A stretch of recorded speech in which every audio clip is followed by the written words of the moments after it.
आकाशवाणी मध्य प्रदेश से प्रस्तुत हैं प्रादेशिक समाचार।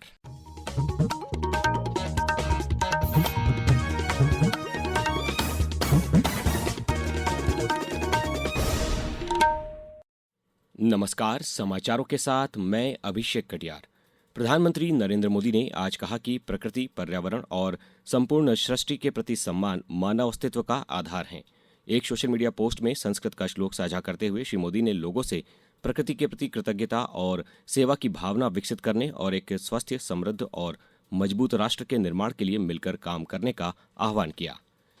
मुख्यमंत्री डॉक्टर मोहन यादव ने प्रदेशवासियों को सावन माह के शुभारंभ की आज शुभकामनाएं दी हैं। उन्होंने कहा कि कांवड़ यात्रियों और श्रद्धालुओं की सुविधा और सुरक्षा सरकार की सर्वोच्च प्राथमिकता है। मुख्यमंत्री ने बताया कि महाकालेश्वर, ओंकारेश्वर और अमरकंटक सहित प्रदेश के प्रमुख धार्मिक स्थलों पर दर्शन, पार्किंग, यातायात, पेयजल और स्वास्थ्य सेवाओं सहित आवश्यक व्यवस्थाओं का विस्तार किया गया है।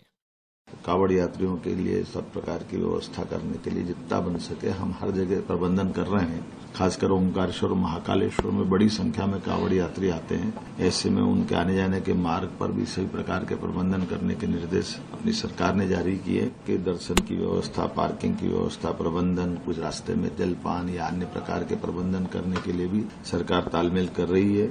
वहीं आगरमालवा के ऐतिहासिक शिवालय श्री बैजनाथ महादेव मंदिर पर भगवान भोलेनाथ का विशेष अनुष्ठान और पूजा अर्चना की जा रही है। दतिया विधानसभा उपचुनाव के लिए आज मतदान जारी है। दोपहर 1 बजे तक 50.26% मतदान दर्ज किया गया है।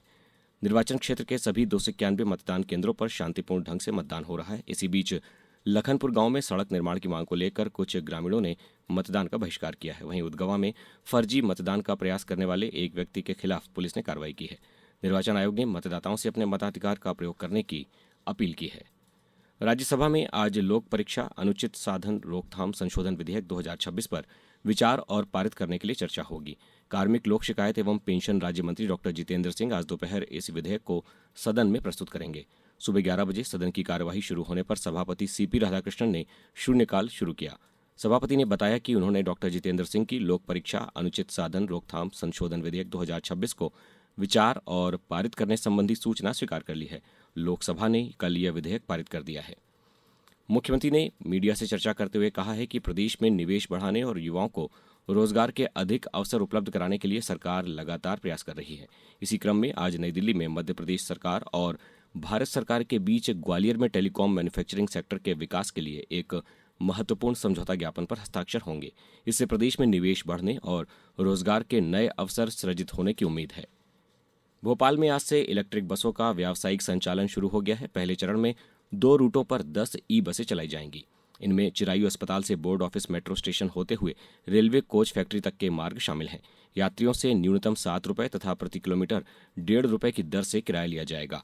भोपाल सिटी लिंक लिमिटेड के अनुसार फिलहाल 30 ई बसें शहर में पहुंच चुकी हैं और अगले चरण में अन्य रूटों पर भी इसका संचालन शुरू किया जाएगा। औपचारिक लोकार्पण 15 अगस्त को प्रस्तावित है। अब रुक करते हैं मौसम का।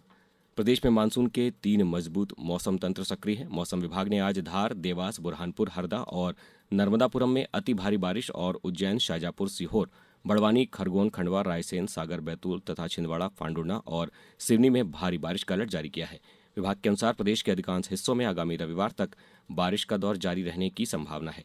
लोगों से खराब मौसम के दौरान सावधानी बरतने की अपील की गई है। अब कुछ समाचार संक्षेप में।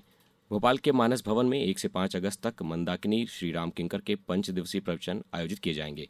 आगरमालवा के ग्राम आवर, पालखेड़ी और चाचाखेड़ी में राष्ट्रीय ग्रामीण आजीविका मिशन के अंतर्गत महिला स्वसहायता समूहों के सदस्यों से संवाद किया गया।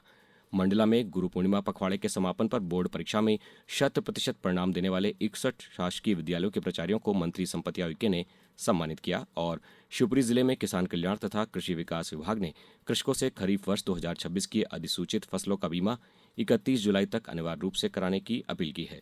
इस बुलेटिन में बस इतना ही। अगला बुलेटिन सुनिए शाम 7:10 पर। नमस्कार।